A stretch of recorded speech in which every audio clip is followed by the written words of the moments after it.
Welcome back to another segment of Behind the Scenes of the Waltons. Today I'm going to be talking about another episode from Season 7. This is The Conscience. If you're enjoying these segments, please do hit like and subscribe. This episode was written by Michael McGreevy, who is the son of John McGreevy, who wrote numerous episodes of The Waltons, and directed by Gwen Arner.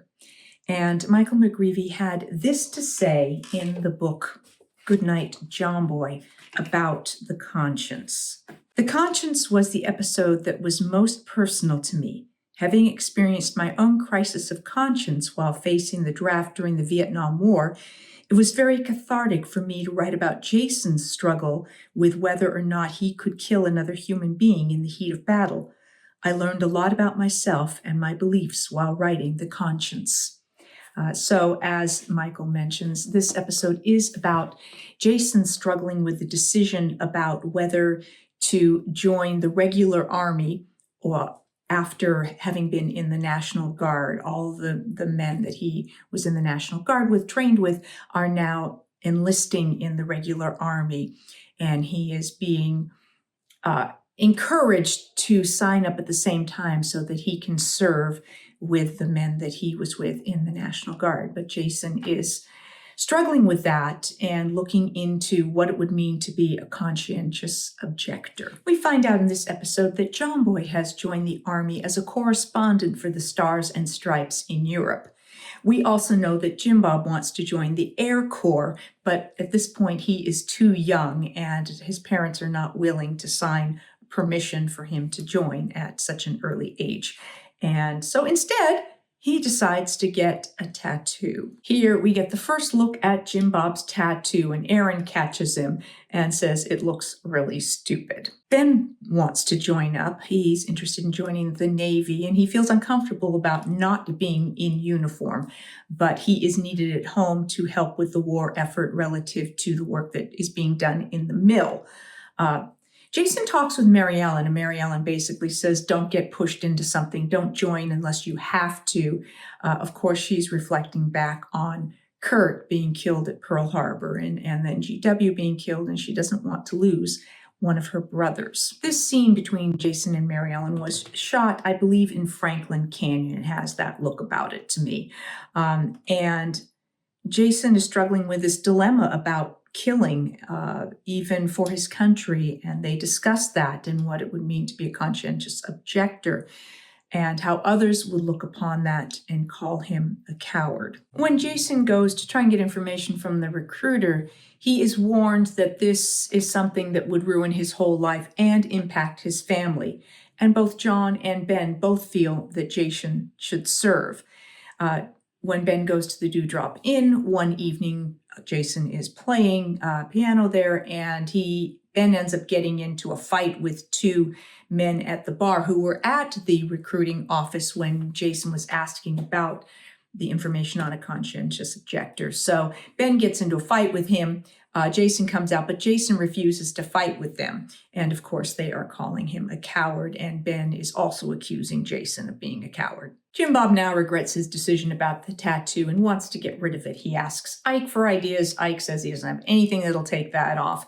He does get some suggestions, and he tries putting liver on the arm, and it gets smelly, and it's found out, and he tries a couple things, and basically nothing's working. And then Mama and Daddy find out about the tattoo, and needless to say, Mama is none too happy. Jason has a conversation with John, and he shares about his experience with Grandpa and John's own experience with it. And he tells Jason that he really does believe that when the time comes, Jason will be able to do what needs to be done.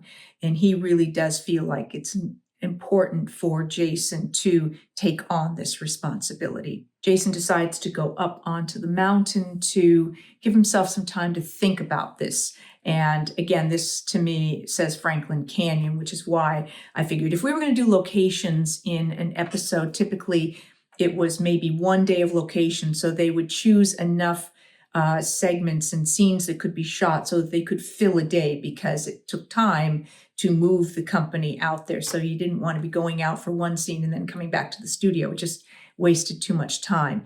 So they would choose scenes that they then could shoot out there. So Jason goes up there. Now, at one point, you do see him.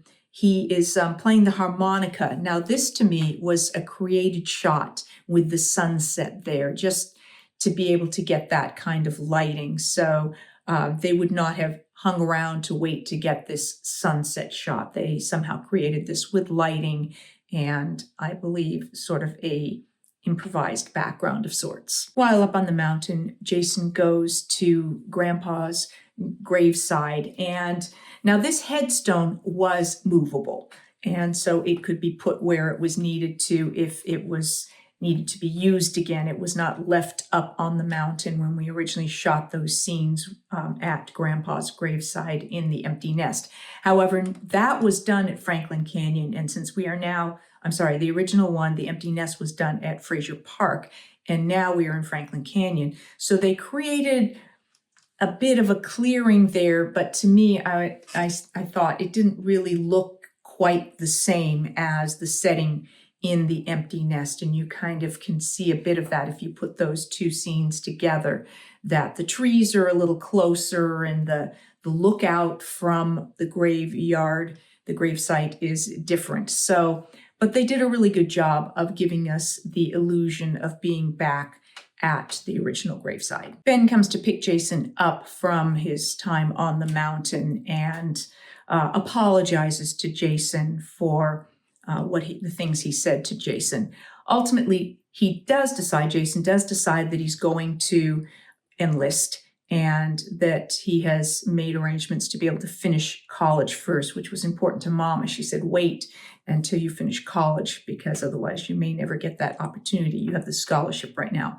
So that's part of his agreement. So he may not be with the men he was with the National Guard together with, but he has made that decision. Once again, we see the struggles of Jim Bob's car, which David says was really hard to drive. I think David was really the only one who ever drove it during the series, but he said it was a struggle. And here he comes in, and when he stops, he almost hits the bumper of the truck.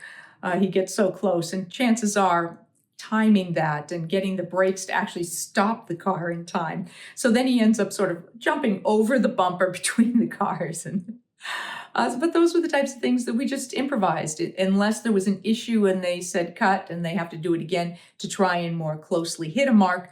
We just went on with it. And as actors, we were kind of used to that. It's like, well, let's see if we can make this shot work. And if it does, good enough. So we don't have to do it again. At the end, for the good nights, I noticed for the first time that the lights didn't quite match the good nights, because typically we were used to the last light going out being John Boy's, which, as you face the house, was the upstairs lights to the far left. And in various different episodes, it kind of became evident that John Boy's room was to the far left, the girls' room was in the middle, Mom and Daddy's room was to the far right, and the boys' room was sort of around to the side. Because in one episode, when I dropped a wire down to the window from the roof, they were reaching out the side window, sort of towards the entrance to the back porch. But in this episode, we now see that Ben and Jim Bob are talking, but the lights are on in John Boy's room. And then, which would now be Mary Ellen and John Curtis's room, because she took that over when she moved back into the house.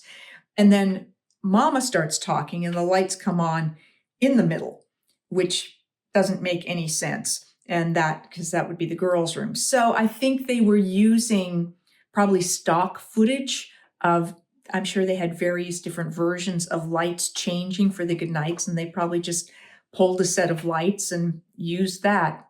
But it did catch my attention. I don't know if any of you have caught that with some of the good nights where the lights to the bedrooms aren't quite matching up the dialogue and the fact that lights are coming on and off based on who's talking.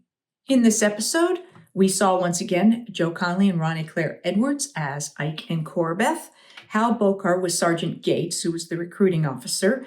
David Hunt Stafford was Lieutenant Billy Streeter, who tries to talk Jason into signing up with the rest of the National Guard's men. And then Sean Michael Rice was Bert, and Wayne Northrup was Jeb. Those were the two that were engaged in the fight at the Dewdrop Inn. And then Edwin Owens was the drill sergeant in the flashback from an earlier episode with Jason. Thank you for joining me for this segment of Behind the Scenes of the Waltons as I touch on thoughts about the episode The Conscience from season 7. I'll be back with more Behind the Scenes of the Waltons and more Ask Judy. Thanks for watching.